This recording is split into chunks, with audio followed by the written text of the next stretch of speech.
झीलों के बारे में पढ़ेंगे। झीलों से रिलेटेड जितने भी महत्वपूर्ण पॉइंट रहेंगे सारे के सारे पढ़ेंगे। एक बार झीलों को पढ़ने के बाद में इनसे दोबारा कोई आपको मैं विश्वास दिलाता हूँ कि आपको लगभग आपको कॉन्फिडेंस पैदा होगा कि झीलों से रिलेटेड कोई भी क्वेश्चन आएगा हम उसको बता देंगे। तो सबसे पहले हम झीलों की परिभाषा देख लेते हैं। झीलों की परिभाषा क्या होती है? वह जलीय भाग जो चारों तरफ स्थल से घिरा होता है, उसका निर्माण प्रकृति के द्वारा होता है। क्या कहलाता है? झील कहलाता है। मतलब जल से भरा हुआ कोई भी भाग हो वो स्थल से तो पक्का घिरा ही होगा, लेकिन उसका निर्माण प्रकृति के द्वारा हो, और वो हमारा क्या कहलाएगा? झील कहलाएगा। क्योंकि सारे जल भरे हुए तो झीलें कहलाती नहीं है, सबकी एक अलग अलग डिफिनीशन है, उस वही इसमें बताया गया है। तो आइए हम लोग कौन कौन से कारणों से झीलों का निर्माण होता है उसके बारे में हम लोग देख लेते हैं। झीलों का निर्माण निम्नलिखित कारकों द्वारा होता है। सबसे पहले हम लोग देखेंगे भू संचलन द्वारा। भू संचलन द्वारा निर्मित झीलों को क्या कहा जाता है? दरार झील या दरार झील बोलते हैं। दरार झील के कौन कौन से उदाहरण हैं उनके बारे में हम लोग देख लेते हैं। दरार झील का मतलब है क्या? जैसे पूरी पृथ्वी है, पृथ्वी में कहीं से थोड़ा सा कोना उसका खिसक गया और वहाँ पे गैप हो गया, वहाँ पे पानी भर गया, उसी को बोलेंगे भू संचलन द्वारा निर्मित झीलें यानी दरार झील। दरार झील के कौन कौन से उदाहरण हैं उनके बारे में हम लोग देख लेते हैं। सबसे पहले दरार झील की बात आ गई है तो बैकाल झील कहाँ पे है? रूस में। कैस्पियन सागर झील कहाँ पे? एशिया व यूरोप दोनों महाद्वीपों को टच करती है। मृत सागर कहाँ पे है? इजराइल व जॉर्डन है जो दोनों देशों को टच करती है। वान झील कहाँ पे है? तुर्की में। फिर उसके बाद हम लोग देख लेते हैं न्यासा व टैंगानिका। न्यासा झील कहाँ पे है? अफ्रीका में है। टैंगानिका झील कहाँ पे है? अफ्रीका में। फिर हम लोग अब देखेंगे ज्वालामुखी द्वारा निर्मित झीलें। ज्वालामुखी द्वारा निर्मित झीलें, मैंने ज्वालामुखी टॉपिक पे बताया भी था कि जो ज्वालामुखी द्वारा निर्मित झीलों को क्या कहते हैं? काल्डेरा। जब क्रेटर का आकार क्या होता था? बड़ा हो जाता था और उसमें नीचे से इसको बोलते थे काल्डेरा। और फिर जब वो नीचे पृथ्वी का जो जल था इसमें भर जाता था तो उसी को बोलते थे काल्डेरा झील। तो आइए हम लोग कौन कौन सी काल्डेरा झील के उदाहरण हैं उनको हम लोग देख लेते हैं। ज्वालामुखी से कौन कौन सी झीलें हमारी बनी हुई हैं। सबसे पहले विक्टोरिया झील कहाँ पे? अफ्रीका में। टोबा झील कहाँ पे? इंडोनेशिया में। टिटिकाका झील कहाँ पे? बोलीविया में। एवरनन झील कहाँ पे? इटली में। फिर हम लोग देख लेते हैं लोनार झील। अगर लोनार झील के बारे में बात करें महाराष्ट्र में। पुष्कर झील के बारे में बात करें तो राजस्थान में हमारी पुष्कर झील है। फिर हम लोग देखेंगे हवाओं द्वारा। हवाओं द्वारा निर्मित झीलों को क्या बोलते हैं? प्लाया या सैलिना बोलते हैं। इसमें से कौन सी है? इसका एक उदाहरण है, कौन सा है? चांड झील। चांड झील कौन सी है? अफ्रीका में। फिर हम लोग देख लेते हैं नदियों द्वारा निर्मित झीलों को। नदियों द्वारा निर्मित झीलों की अगर हम लोग बात करें तो इसमें नदियों कोई नदी ऐसे बह के आ रही, बहने के बाद में यहाँ से थोड़ा टकराव हो जाता है तो इस तरीके से थोड़ा सा गैप बना देती है। तो इसी को ये थोड़ा सा गाय के खुरकी या बैल के खुरकी समान होता है, तो इसी वजह से इसको गोखुर या आक्सबो बोलते हैं। ऐसे क्वेश्चन पूछा जाता है नदियों द्वारा निर्मित झीलों को क्या बोलते हैं? गोखुर या आक्सबो। आक्सबो गोखुर का मतलब गाय का खुर के समान। तो इसके तो कोई ज़्यादा महत्वपूर्ण उदाहरण है नहीं तो इसी वजह से मैंने जोड़ा भी नहीं है। आइए अब हम लोग महत्वपूर्ण जो है हिमानी द्वारा देख लेते हैं। जो हिमानी आती हैं उनसे अचानक कहीं पे बहुत बड़े बड़े भारी मात्रा में मिट्टी उठा के ले जाए या वहाँ से मिट्टी हटा देते हैं तो उसी को हिमानी बोलते हैं। जैसे हिमानी आई और ये समतल ज़मीन है, समतल को यहाँ पे गड्ढा कर दिया, पानी भर गया, वही क्या होगा? हमारी झील का रूप ले लेती है। तो हिमानी द्वारा निर्मित झीलों को क्या बोलते हैं? टार्न पेटरनास्टर या पीठमांड बोलते हैं। सबसे पहले इनके कौन कौन से उदाहरण हैं उनको हम लोग देख लेते हैं। सबसे पहले हमारा उदाहरण है ग्रेट बियर कहाँ पे? कनाडा में। ग्रेट स्लेव कहाँ पे? कनाडा में। अथावास्का कहाँ पे? कनाडा में। सुपीरियर झील कहाँ पे? कनाडा में। हमको लगता है कनाडा में ही ज़्यादा से ज़्यादा हिमानी आती हैं, क्योंकि कनाडा में ही ज़्यादा से ज़्यादा हिमानियों द्वारा निर्मित झीलों के बारे में दिखाया गया है। तो हम लोग फिर से एक बार इनके बारे में देख लेते हैं। इनको एक पढ़ते कैसे हैं? Great Bear, Great Slave, Athabasca कहाँ पे? कनाडा में। सुपीरियर कनाडा व यूएसए दोनों देशों में सुपीरियर है। फिर हम लोग देख लेते हैं डल झील के बारे में। डल झील कहाँ पे है? जम्मू कश्मीर में। शेषनाग झील कहाँ पे है? जम्मू कश्मीर में। अनंतनाग झील कहाँ पे है? जम्मू कश्मीर में। बैरीनाग झील कहाँ पे है? जम्मू कश्मीर में। आइए अब हम लोग उत्तराखंड में कौन कौन सी झीलें हैं उनके बारे में देख लेते हैं। देवताल कहाँ पे? उत्तराखंड में है। भीमताल कहाँ पे? उत्तराखंड में। नौशीपा ताल कहाँ है? उत्तराखंड में। नैनीताल कहाँ है? उत्तराखंड में। इस तरीके से आप लोग सारे के सारे एक बार याद रखिएगा। ये आपको एक बार पढ़ने के बाद में आपके खुद एक कॉन्फिडेंस पैदा हो जाएगा कि अब मैं झीलों से रिलेटेड कोई भी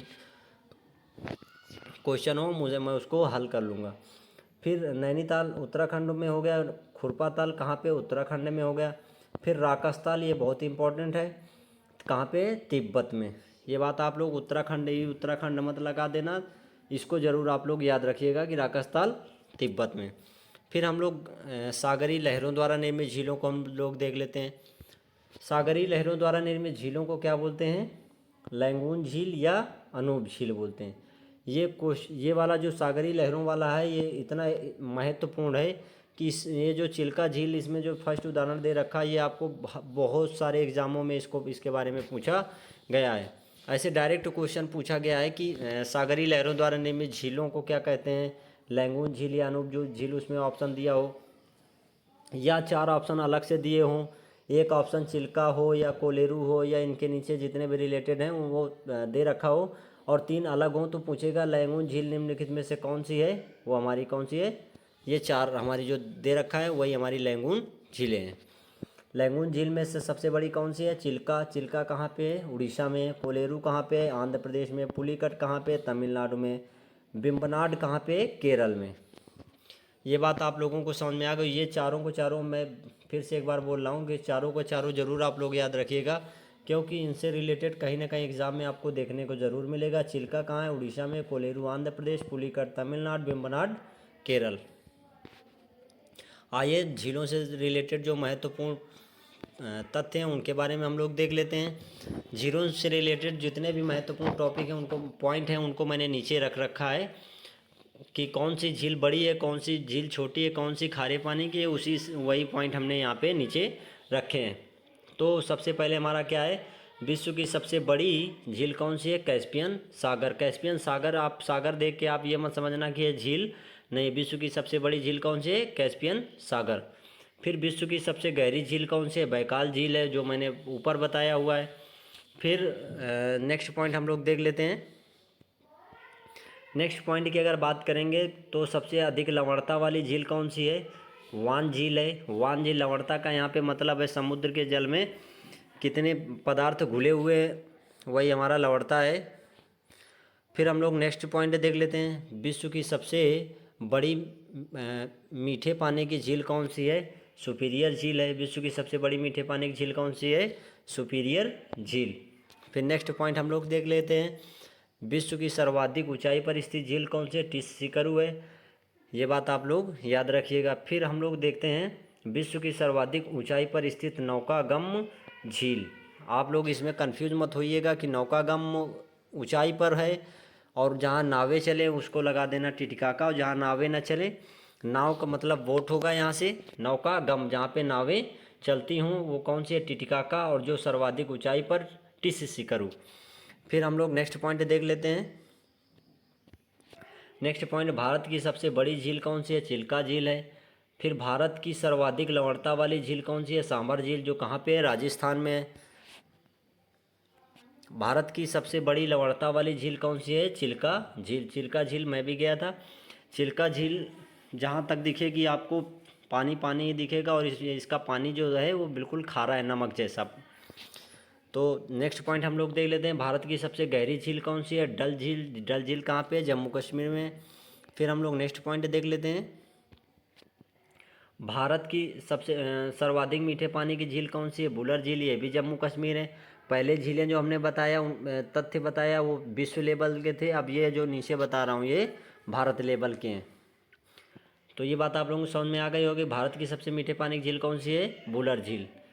समुद्र तल से नीचे नीचे झील कौन सी है? मृत सागर, ये भी कई बार क्वेश्चन पूछा गया है। समुद्र तल से नीचे झील कौन सी है? मृत सागर। नेक्स्ट पॉइंट हम लोग देख लेते हैं। नेक्स्ट पॉइंट में क्या है, भारत की सबसे लंबी कृत्रिम झील कौन सी है, ये भी पूछी गई क्वेश्चन है। कौन सी है, गोविंद सागर झील। भारत की सबसे लंबी कृत्रिम झील कौन सी है, गोविंद सागर झील। फिर नेक्स्ट हम लोग देख लेते हैं नेक्स्ट पॉइंट, वोल्गा झील जो है विश्व की सबसे बड़ी कृत्रिम झील है। वोल्गा झील वोल्गा नदी भी है, रूस की सबसे बड़ी शायद नदी है। जब नदियों को टॉपिक पढ़ाएंगे तब हम इसके बारे में आप लोगों को बता देंगे। विश्व की सबसे बड़ी खाड़ी कौन सी है, ये भी पूछा गया क्वेश्चन है। कौन सी है, मैक्सिको। विश्व की सबसे बड़ी खाड़ी कौन सी है, मैक्सिको की खाड़ी। दोस्तों हमने जितना भी महत्वपूर्ण पॉइंट थे उनको हमने सारे के सारे समझाया, और जितने भी जितना हो सका उसको मैंने अच्छे से समझाने का प्रयास भी किया। दोस्तों आप बस हमसे जुड़े रहिए हमारे चैनल एस के तूफानी के साथ।